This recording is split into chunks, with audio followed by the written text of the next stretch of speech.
Kinks in the program, glitches in the code, screws loose in the hardware. She could only accept that as what her people's leaders have achieved in their century in the stars. Her kind, the Valarium, were masters of mathematics, ill-suited for much beyond the warm comfort of their paradise homeworld. So when they established FTL communications, they eagerly shared their skills and brilliant minds to help the galactic community in exchange for upliftment. For many years, that was the beauty of their relationship with the myriads of species that made up what she once considered friends. Her people were the best tutors, analysts, and mathematicians, while their new employers helped them see the stars and facilitate their journeys to new planets and jobs. Now she could hardly call them that. Now they were cowards, traitors, targets of her spite and hate as her world slowly drew to darkness. The galactic community wasn't exactly an alliance, but she hoped some would answer the call to aid her people, yet none answered. And her role at the FTL comms array station seemed more useless by the second, as the eldritch horrors of the Valstrop hive encroached closer and closer. Of course, none came. Her people aren't fighters, aren't warriors, or strategists.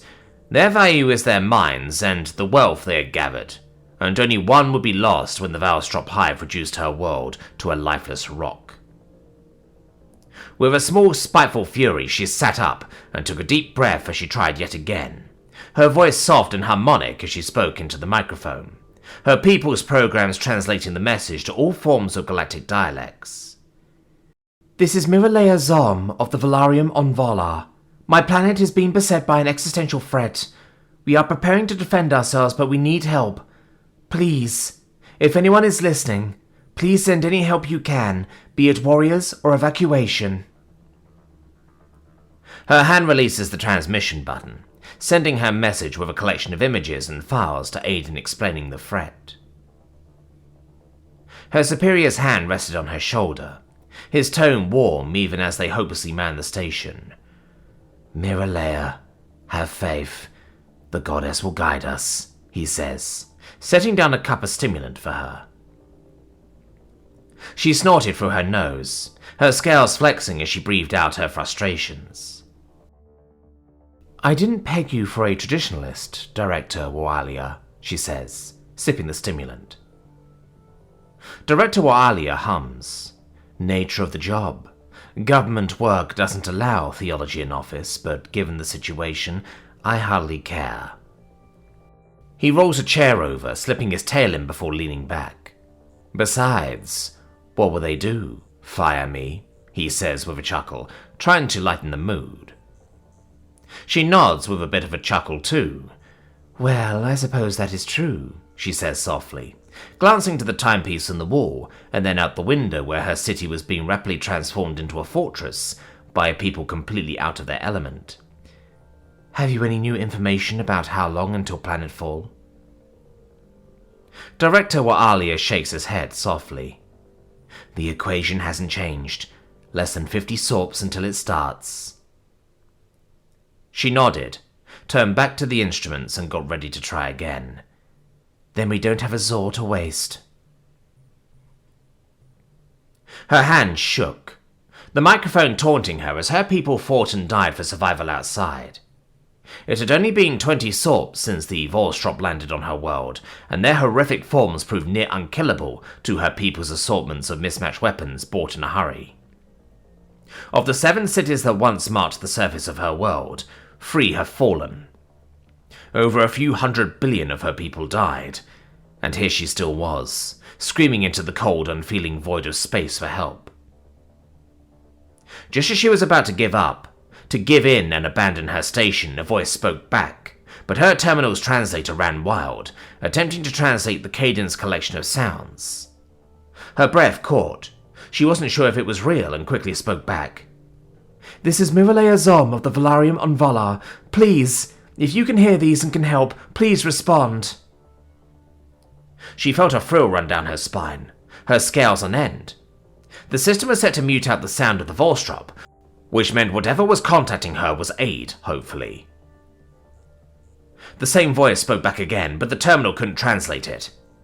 However, the tone might have been encouraging. Possibly. The response was short and pointed, a few short series of guttural but soft sounds. "Director, do we still have cryptolinguist around?" she yelled a bit, her mind racing as she worked to isolate the sounds for analysis. Director Waalia spun from where he was watching the world outside. His eye narrowed for a second until he realized something was happening. "Has someone responded?" She barely registered his question as the same series of sounds played on the open channel like a transmission. "Yes, I believe so, but the translation software can't make sense of it. Likely an unknown species," she says with hope and excitement in her voice. "I am transmitting the data pack for elemental composition, but we need analysts to decipher their language," she adds, her hand operating the controls with professional mastery. Director Waalia nods and taps his personal communicator. Speaking quickly, he calls up anyone with the necessary skills and coordinates with the government about this discovery. The once abandoned office was buzzing with activity as her world rapidly shifted. The other cities had been evacuated to hers, and everyone not needed for breaking the linguistic barrier was shuffled to the defense of the FTL communications array station. Her hands raised as she transmitted words with images to establish a baseline of patterns with these mystery saviors. "Sky, cloud, space, star," she repeated with a bit of frustration. Again, the response is the same short set of sounds, like the transmission was getting to them, but they were being uncooperative. They did send a data pack back with the solved elemental composition, which meant whoever she was trying to contact was intelligent. But she couldn't understand why they were not attempting to break the language barrier. "Water, earth, fire, air," she says, hoping that the response would be different. And it was. This time it was three sounds. They sounded firm and somehow reassuring, though she wasn't sure why. She barely had time to register the difference when the alarms blared to life with inbound FTL arrivals. Her eyes widened as everyone watched the display, showing hundreds of crude and hardly functional pre-FTL ships get spat into high orbit over their planet. The primitive designs didn't match anything their computers could recognize. The hull of these ships shifted, some sort of weapons turrets moving to aim, and began attacking the Volstrop organisms in orbit. As small shuttles, pods, and crafts dropped from the hulls and rapidly descended on her city. Her terminal flickered as it received a download file. With a bit of hesitation, she authorized it and spoke again. "This is Miralea Zom of the Valarium on Valar. If you can hear this, please respond," she said nervously, uncertainty in her tone.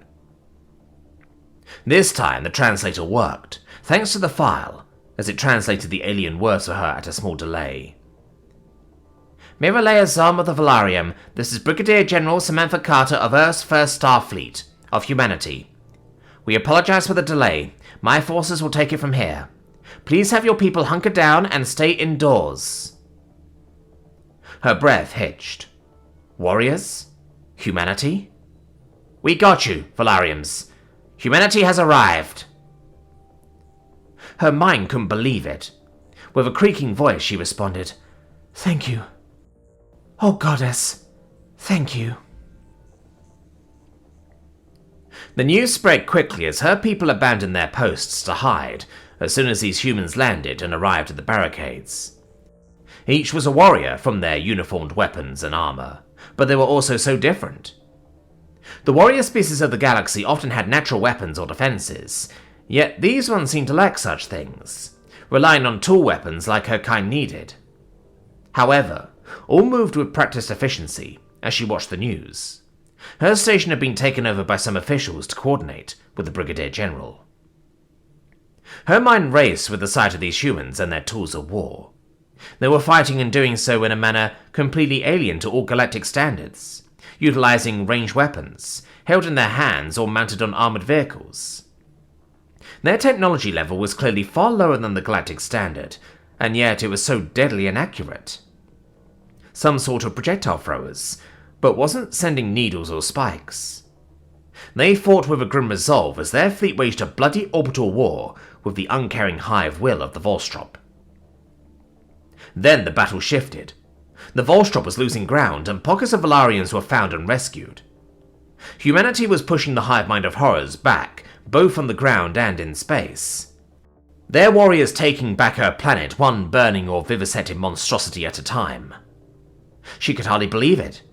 She couldn't understand why these humans, so new to the galactic stage, would fight so hard for her people. She didn't care.